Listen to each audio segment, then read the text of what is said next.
ኩራት የሚባለው ነገር ልባችን ላይ እንደ በሽታ የተቀመጠብን ሰዎች ካለን የምንለወጥበት ምንታረምበት ምናርምበት አላህ እንዲያደርግልን ጌታችን እየተማጸንን ወደ ዛሬው ርዕሳችን ኢንሻአላህ እንገባለን። ያው እንግዲህ ትምህርቱ ላይ ምን ጊዜም ስንማማር ተናጋሪው ጥሩ ሆኖ አድማጩ መጥፎ ሆኖ አይደለም። እኔም አንዱ የሰው ልጅ አካል ነኝ። ካሉት እዚህ ነገር ላይ መማርበት ወንድሞቼን ማስታወስበት ካላስተካከልኩት ማስተካከልበት ወንድሞቼ እህቶቼም ካላስተካከሉ የሚያስተካክሉበት ትልቅ ነገር ነውና ኢንሻአላህ እንተዋወሳለን። እንግዲህ አላህ Subhanahu Wa Ta'ala በተከበረው ቃሉ ምን ይላል? تلك الدار الآخرة نجعلها للذين لا يريدون علوا في الأرض ولا فسادا والعاقبة للمتقين ይላል። ያቺ የዘላለም አገር የምትባለው ታላቋ አገር ለነዛ በመድር ላይ መኮፈስ ለማይፈልጉ ሰዎች ነው ይላል። አንድ ትልቅ አገር ሁሉም ይጠብቃል። የትኛውም እምነት ያው ሰማይ ቤት እንገናኝ ይላል ወይም መንግስተ ሰማያት እንገናኝ ይላል። እኛ የውመል ቂያማ እንገናኝ እንላለን። ሆነም ቀረ የሰው ልጆች በአብዛኛው መቀስቀስ እንዳለ ወይም አላህ ፊት መቆም እንዳለ ያምናሉ። እና አላህ Subhanahu Wa Ta'ala ሁሉም ሰው ያቺን ቀን አይወርሳትም። የሚወርሷት እነዚህ አይነት ሰዎች ናቸው። እነዛ በመድር ላይ በሚኖሩበት ጊዜ በማንኛውም ሁኔታ የሚኮፈሱ አይደሉም ማለት ራሳቸውን ዝቅ አድርገው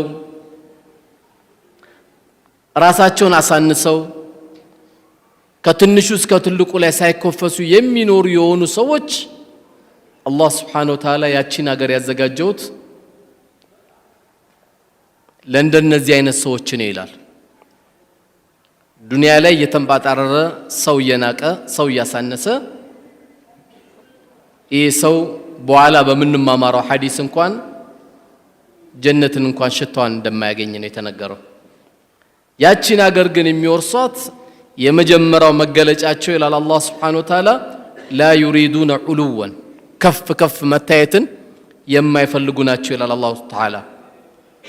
እነዚህ ሰዎችን ደግሞ አላህ ሲያስተምራቸው ይሄንን ቀን ለማግኘት ወይም የዚች ቦታ ከፍ ያሉ ሰዎች የተባሉት እነማን ናቸው?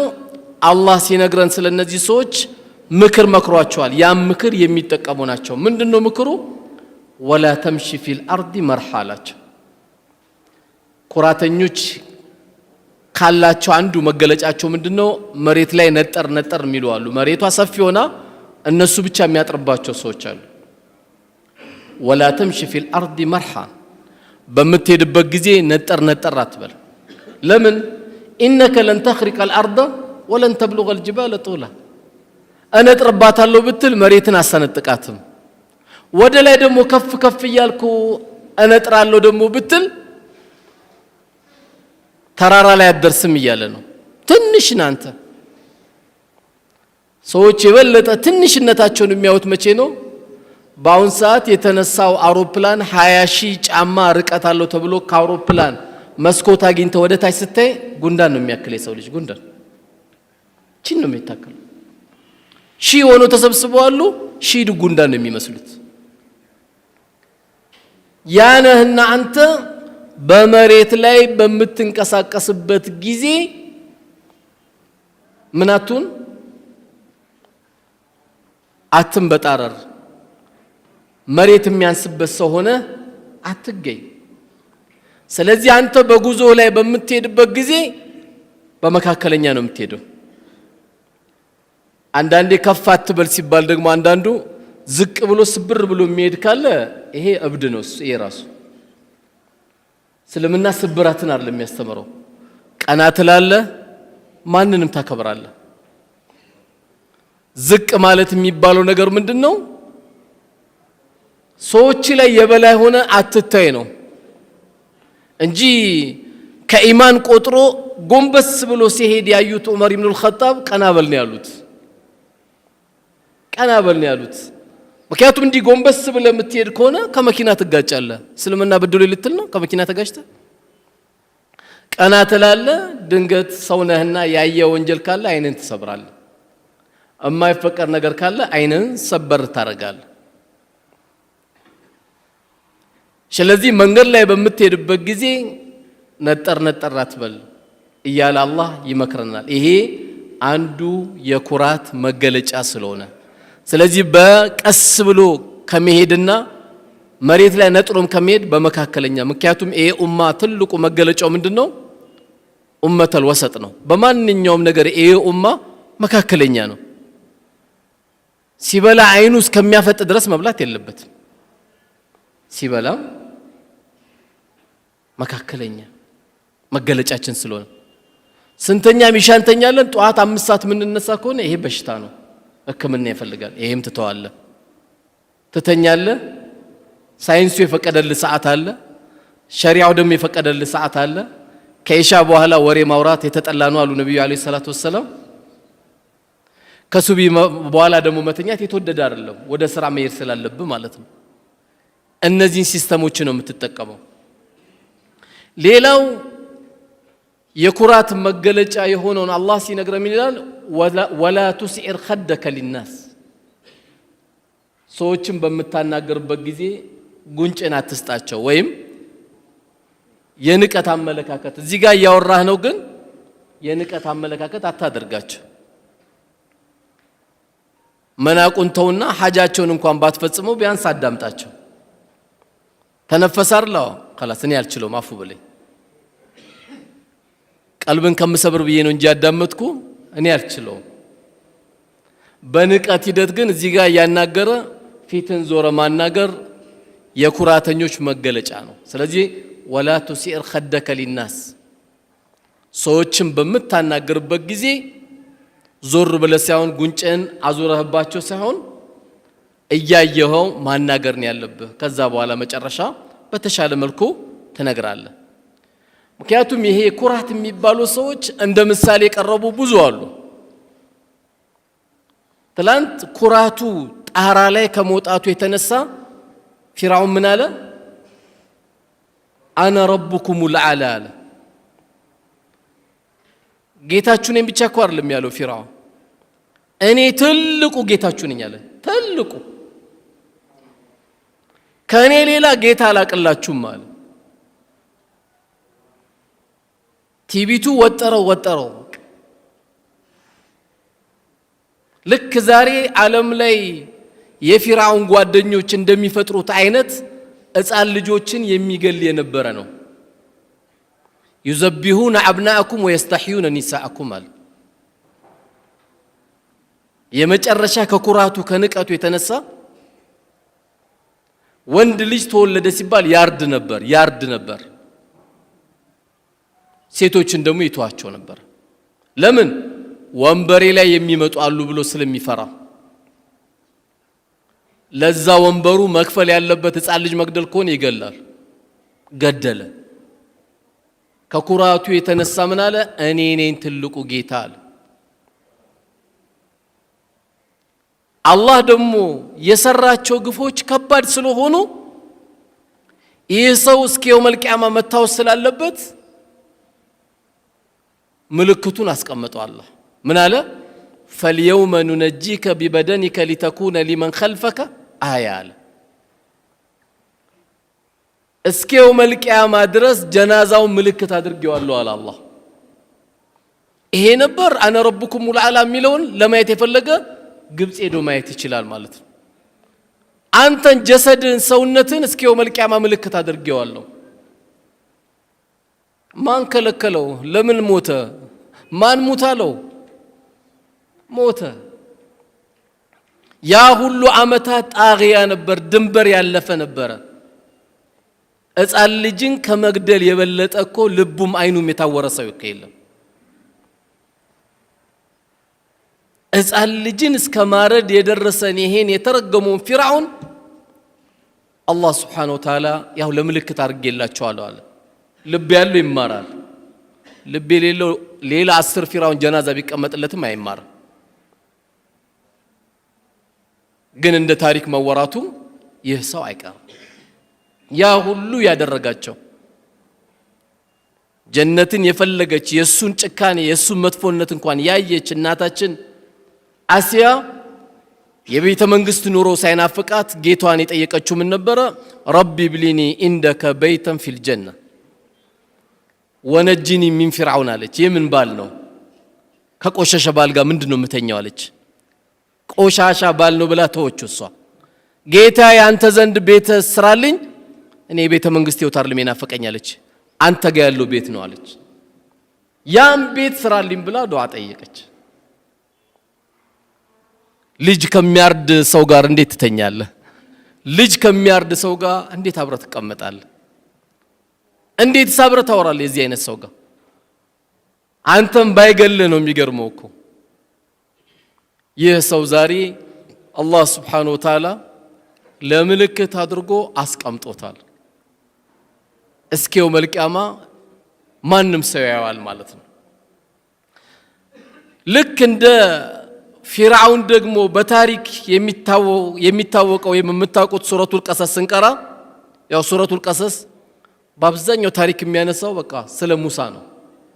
ቁርአን አንዳንዴ እኮ ለሙሳ ነው እንደወረደው እስኪባል ድረስ በአብዛኛው የሙሳ ህይወት በጣም ሰፊ አድርጎ ቁርአን ስለነገረ ነህኑ ነቁሱ አለይከ አህሰነል ቀሰስ ብሎም ደግሞ ልክ ሱረቱል ዩሱፍ ላይ እንደነገረ ማለት ነው። ሱረቱል ቀሰስ ላይ ሌላ ታሪክ ባለ ታሪክና ጥጋበኛ ኩራተኛ ደግሞ የነበረ አንድ ሰው ነበር። ማን ይባላል? ቃሩን ይባላል። በወቅቱ የነበረው የገንዘብ ሚኒስቴር ነበረ። በጣም ብር አለው፣ በጣም ይቆጥራል። ኢነ ቃሩን ካነ ሚን ቀውሚ ሙሳ አላህ። ቃሩን የሚባለው በሙሳ ጊዜ የነበረ አካል ነው አለ አላህ Subhanahu Wa Ta'ala።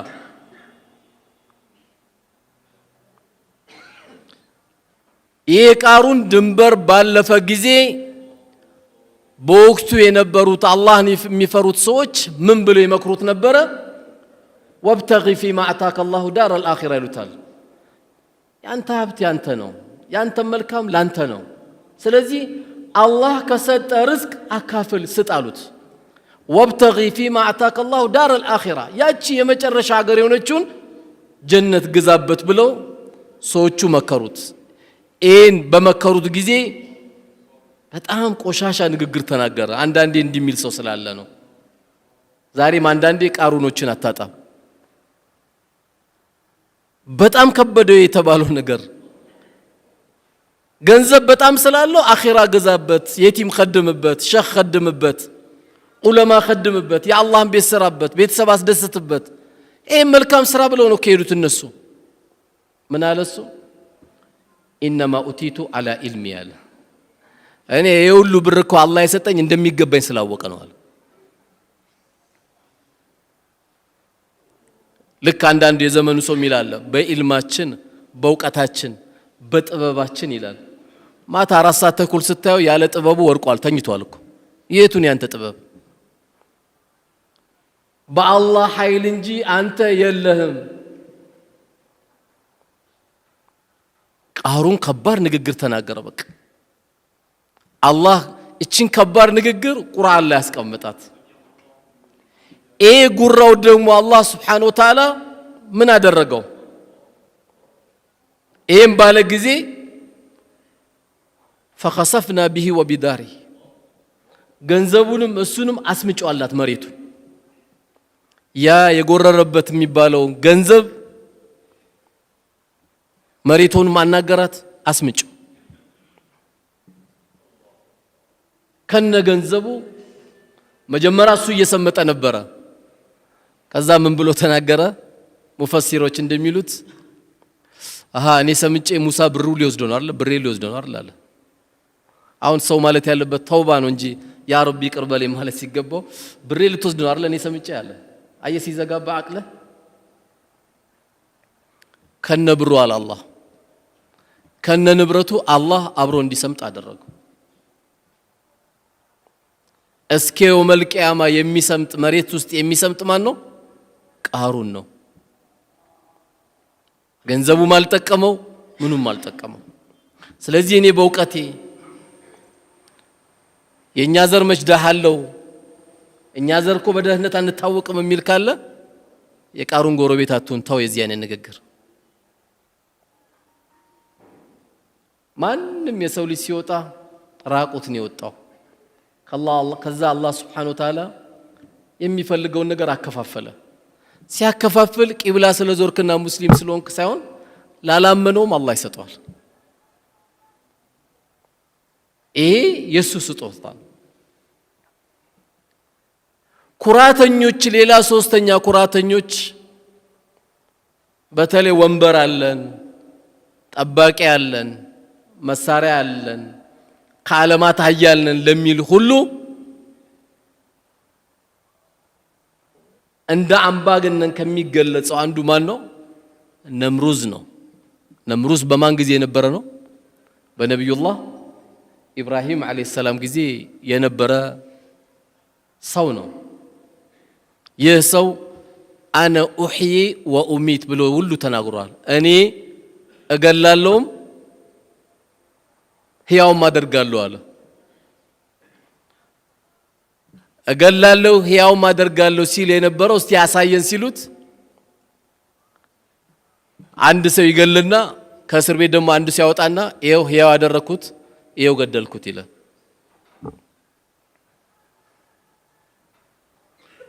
ያ ወንበር ያሰክራል እኮ ይሄ ወንበር ከባድ ነው እንደ ወንበር ምድር ላይ የሚያሰክር ነገር የለም እሱ ለወንበሩ ሲል ወንድሙ መግደል ካለበት ይገላል ለስልጣኑ ሲል ማድረግ የሚገባው ነገር ካለ ሊያደርግ ይችላል ይሄ በጣም ከባድ ነው የቦታ እኛ አስተያየት እንሰጣለን እንጂ የተቀመጡ ሰዎች ነው የሚያውቁት ለዚህ ነው ነብዩ አለይሂ ሰላቱ ወሰለም ስልጣንን ለፈለገ ወንበርን ለፈለገ ሰው አልሰጠውም ነው ያሉት ሰጠውም ማያውቀው በሳቸው ጊዜ እጁን አውጥቶ ምረጡኛል የለማ አማናውንና ቦታውን ስለሚያውቁት ይደበቃሉ ሰሃቦች ብዙን ጊዜ ትልቅ ቦታ የሚመረጠው ሰሃባ የተደበቀ ሰሃባ ነው የሚመረጠው ኩራት ያመጣብህና ብዙ አላስፈላጊ ነገሮች ላይ ተገባል ነምሩዝ እንግዲህ ያላደረገው ግፍ የለም ያልሰራቸው ስራ የለም ግን አላህ ብዙን ጊዜ ትልቅ ነኝ የሚሉ ሰዎች በትንሽ ነገር ነው የሚወስዳቸው ሲወስዳቸው ከዚህ ዱንያ በትንሽ ነምሩዝ የሚገርማችሁ እኔ ገላለሁ አነሳለሁ የሚለው ነምሩዝ አላህ Subhanahu Wa Ta'ala እኮ የቀጣው በአፍንጫው ትንኝን ይላከለት ወኢነ ጁንደና ለሁሙል ጋሊቡን ነው የኛ ወታደሮች ምን ጊዜ ማሸናፊዎች ናቸው ነው የሚለው አላህ ነፋሱ የሱ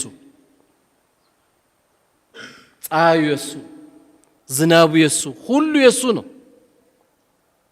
ምንም ያ ሁሉ የነበረው ነምሩዝ ትንኝ ብቻ ላከበት ትንኙ አዚውስ ገባች ወታደሮቹ መጥቶ አብሽር አይዞ ይሉታል አይዞ አትበሉኝ ጫማ ያመጣችሁ ጭንቅላት የምቱኝ ይላቸዋል እንዲወጣ ሊመታችሁ ምቱኝ ይላል አላህ ማንም ሰው ከታሪክ ተምሮ እንዲጠነቀቅ ነምሩዝ አንዱ ታሪክ ነው እነዚህ ሰዎች ሁሉ የት ነው ያሉት ዛሬ ከአላህ ጋር ተገናኝተዋል ቢወዱም ባይወዱም ማንም ቢወድም ባይወድም ይገናኛል ሙእሚንም ሆነ ተቅይም ሆነ ሌላ የማያመልጠው ሆነ ይገናኛል ከጌታችን ጋር ሌላውም ይገናኛል የማይገናኝ የለም እነዚህ ሰዎች በዚህ ሁኔታ ነው ያለፉት ስለዚህ እነዚህን ያወቀ ሰው አላህ Subhanahu Wa Ta'ala ከየት እንዳመጣው ላወቀ ሰው መኩራት የለበትም ምክንያቱም አላህ ምን ብሎናል منها خلقناكم وفيها نعيدكم ومنها نخرجكم تارة الأخرى قال ከዛች አፈር ፈጠርናችሁ ወደዛች አፈር እንመልሳችኋለን ከዛች አፈር ደግሞ ለሁለተኛ ጊዜ እንቀሰቅሳችኋለን አለ ይሄ ነው የሰው ልጅ የሚኮራው ወይ እያለ አላህ ያናገረን ያለው ኩራት ለአላህ ብቻ ነው አልኢዙ ኢዛሪ ብሏል አላህ ልቅና ኩታዬ ናት ብሏል አላህ። ኩራት ለአላህ ብቻ የሚሰጥ ነው። ለዚህም ነው ነቢዩ ዓለይሂ ሰላቱ ወሰላም ላ የድኹሉ ልጀነተ መን ካነ ፊ ቀልቢሂ ሚስቃለ ዘረቲን ሚነል ኪብር አሉ። በልቡ ላይ የጎመን ዘር ያክል ኩራት ያለበት ሰው ጀነት አይገባም አሉ። ሰሃቦቹ በጣም ተደናገጡና ያ ረሱሉላህ አሉ ሰለላሁ ዐለይሂ ወሰለም ኢነ ረጁለ ዩሒቡ አን የኩነ ተውቡን ሐሰን ወነዕሉሁ ሐሰን። ሰውየው ቆንጆ ልብስ መልበስ ይፈልጋል። ሰውየው ቆንጆ ጫማ መልበስ ይፈልጋል። ይሄ ነው እንደ ኩራት አንቱ የአላህ መላእክተኛ ብለው ጠየቋቸው። ላ ይሄ አይደለም። ለዚህ እንደው ምን አሏቸው? ኢነላህ ጀሚሉን ዩሒቡ ጀማል አሏቸው። አላህ ቆንጆ ነው፣ ቆንጆ ነገር ነው የሚወደው አሉት። አላህ የሰጠን ጸጋ ማሳየት፣ አላህ የሰጠን ውብ ነገር ማሳየት አላህ የሚወደው እንጂ አላህ የሚቆጣበት አይደለም። ቆንጆ ገንዘብ ሰጥቶ ሁሌ ነጭ ሽሮ የምትበላ ከሆነ ትጠየቃለህ። አንተ ለምን ስጋ ያልበላው እንዴ? አይ አላህ ይቆጣብኛል። ለምን ይቆጣብሃል? ይሄን የሚለው ሰው ምን ስለሆነ መሰላችሁ? ቋጣሪ ነው። አውቆ ነው በዲን የሚያሳብበው። አብላ የወጥ ሽታ ያጡ የስጋ ሽታ ያጡ ሰዎች አብላ፣ ኒዕማን ገንዘብን አሳይ። አላህ ከሰጠ ነገር ልበስ። የለበስክበት ሱጁድ ነው የምትደፋበት። ምን ችግር አለ? እጅግ በጣም ደካማ ባለበት አካባቢ ስትሆን ደግሞ መካከለኛውን ቀልባቸውን ደግሞ እንዳይሰበር። አይ እኔ ትንሽ አሁን መራብ ፈልጋለሁ፣ የለም ብላ። ውሸታም ይማን ይሄ? መልበስ ካለብህ ልበስ። ጠረን ጓደኞች እንዳይከፉ ጥሩ ሽቶ ተቀባ። አላህ ከሰጠ ተገባ። ካልሆነ ደግሞ ጥሩ ታጠብ። የግድ ሽቶ አይጠበቅብህም። ካላገኘ ጥሩ ታጠብ፣ ሽታ አይኖር።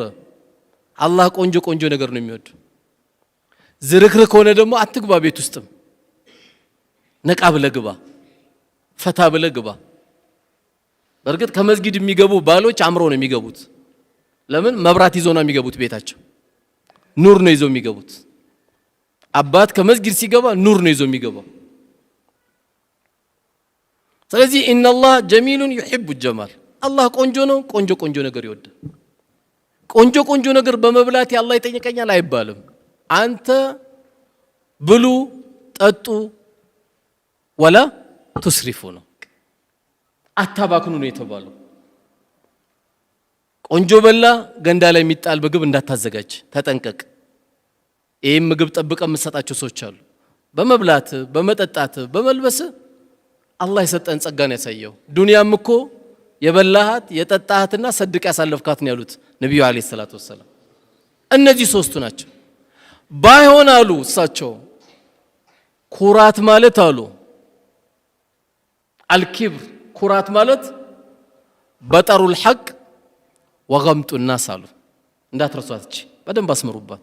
ኩራት ማለት በጠሩል ሐቅ ወገምጡ الناس፣ ሰዎችን መናቅና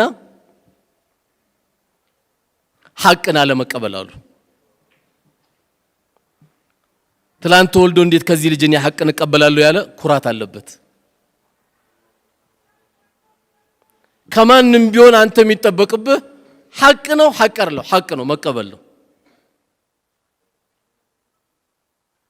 ሐቅ ከማንም ይሁን ሐቅ መሆኑን ብቻ ነው መርዳት ያለብህ። ትላንት ተወልዶ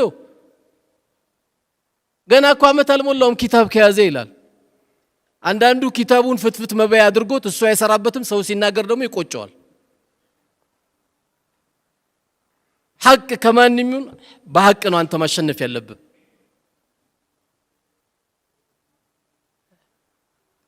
መለኪያችን ሰው ሳይሆን መሆን ያለበት መለኪያችን ሐቅ ነው፣ ሐቅ አይደለም።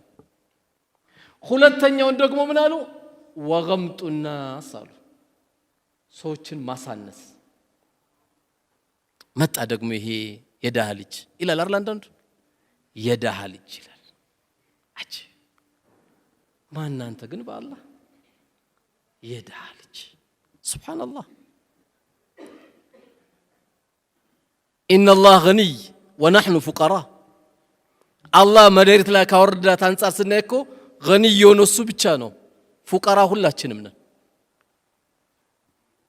የድሃ ልጅ ይላል ይህም ሳይበቃው ደግሞ የእናንተ ዘርማ ይላል የእናንተ ዘር እናቃቸዋለን ይላል አራት ወልዶባት ህይወቱን ተደስቶባት ሳላውቅ ነው እኮ የእናንተ ቤት ዘር ውስጥ የገባሁት ይላታል አጂብ ማናንተ ማን የነገር ያንተን ዘር ማን ነው በዘር ካርድ ያዘ ሰው አለ እንዴ ያ ሁሉ ያሳለፈች እህትን ነው እንዴ አንቺ ተሳስቼ ነው በእናንተ ዘር ውስጥ የገባሁት ምትላት በጣም ትልቅ ስተት ኤም ሳይበቃ አንዳንዱ ሲመርጥ የኛን ብሔረሰብ ሴት አላገኘውም ብለ እሷም ስትመርጥ 50 ላይ ያገባል 51 ላይ ልጅ ይወልዳል የ9 ዓመት ልጅ የቲም አስረክቦ ቀብር ይሄዳል 30 ላይ ሲያገባ አባት አላቸው ትልቅ ልጅ አድርሰዋል 50 ላይ ሲያገባ አንድ የቲም ጥሎ ይሄዳል ወይ ሁለት የቲም ጥሎ ይሄዳል የኛ ብሔር ይያለ ሲፈልግ እንደ ሱፐርማርኬት ዕቃ አላገኘም ለዚህ ነው እዚህ አይነት ቆሻሻ ውስጥ እንዳይገባ إذا جاءكم من ترضون دينه وخلقه فزوجوا ዲኑን የምትወዱለት ጥሩ ስነ ምግባር ያለ ልጅ መጥቶ እናንተ ቤት ልጃችሁን ከጠየቀ ፈዘውጁ ስጡት የሚያስበው ደግሞ በገንዘብ ብቻ ደግሞ ከሆነ ልጅን ባሪያ ያደርጋታል አንተንም ማያዘይር እናቷንም እንዳዘይር ያደርጋታል አኽላቅ ካለውስ አንቺ ለኔ የምትሆኚ አልመሰለኝም ለምን እናትሽን እስከዛሬ እንኳን አስታውሰሽ አታውቂም ይላታል ጥሩ ባሌ ነው እኮ የሚለው እናቴ ልዘይር እንዴት አላልሽም ይላታል አኽላቅ አለው ይሄ ነው ልጅ ማለት እንጂ ሰዎችን በዘራቸው ማግኘት በሚገባቸው ነገር ስላላገኙ በሚል ማሳነስ ይሄ ኩራት ይባላል በጣም በሚያሳዝነው መልኩ ደግሞ ጀነት አይገባም ትንሽም ብታክል ኩራት ካላቸው ከተባሉት ሰዎች አንዱ ይሄ ነውና ነብያችን ሰለላሁ ዐለይሂ ወሰለም የሰው ዘርም የሚዘድብ በዘሩም የሚንቀባረር ከኛ አይደለም ያሉት የሰው ዘርም የሚሰድብ በዘሩም የሚንቀባረር ከኛ አይደለም ያሉት እኛውን አድንቀን አንደኛ በዓለም ዘር ምንለው የለም በዓለም ግን አንድ ሰው ትልቅ መሆን ይችላል አላህን ከያዘ ትልቅ ኳታር ለምንድን ነው ወደርናት ኳታር የዓለም ዋንጫ አስተዛጋጅ ለምን ወደርናት ኳሱን ነው እስላማዊ ስነ ምግባር ነው ወደርነው እስላማዊ ስነ ምግባር እኮ ስላየን ነው ልቡስ ገባች እሷ ያዘጋጀችው ኳስ ሳይሆን ስነ ምግባር ነው ያዘጋጀችው ኳስማ የቀበሌ ቡድን ነው የሚመስለው አይደል እንዴ ኳታር ኳስ አይደለም ያሳዩት እነሱ ለዓለም ልጆች የሚሆን ኳስ ግን አሳዩ ዓለም ትልቅ አረጋቸው ወንድ ለወንድ እንጋባለን የሚሉ ሰዎች ምልክት ይዘው የመጣ ሰው እዚች ሀገር አይገባም አሉ ተንገዳግሮ ሰክሮ ኳስ የሚያካል እሱንም አንፈቅድም አሉ አየ እንዴት ትልቅ እንደምትሆን አላህ ከፍ ሲያደርግ በዚህ ከፍ ልትል ትችላለህ ዲን የበላይ ባደረግ ቁጥር ከፍ ይያልክ ነው የምትሄደው ስለዚህ እኔስ ምን ያህል ልቤ ላይ ኩራት አለ እውነት ሰው ንቃለው አልንቅም ብለን በጣም እኮ ከፍተኛ እኮ በሽታ እኮ ነው ኩራት በመሐከላችን ወንድምን አይቶ ታውቃለህ ተውባክ ማን አንተ አሁን እኮ ኪስ ያበጠ ብለህ ነው እኮ በቃ የሆነ ባንክ እኮ ገንዘብ ስላለ ነው እኮ እናትን አይቶ ታውቃለህ በቃ አላህ ያለቀና ያታለው አየው ልብ ውስጥ ሲቀመጥ ኩራት ስንት የሥራ ማስታወቂያ ይወጣላል አይ ይሄ ስራን ያልገባም ለምን እኔን አይመጥነኝም ይላል ሞባይል መቀማት ነው እንዴ አንተን የማይመጥነ ሌብነትና ውሸት ነው ስራ ጋገኘ እየሰራ ያ ረቢ ደግሞ የተሻለ ስራ ስጠኝ ትላለህ። ስንት ስራ ያለ አይ እኔን አይመጥነኝም ኧረ ፕሮቶኮል ይበላል እንዴ ይላል። ፕሮቶኮል ሞባይል ቀምቶ መሮጥ ነው። ፕሮቶኮል የተሰጣ ልብስ ቀምቶ መውሰድ ነው። ፕሮቶኮል የሰው እንባን ማስለቀስ ነው እንጂ እኔን አይመጥንም እያል እየተኮፈስን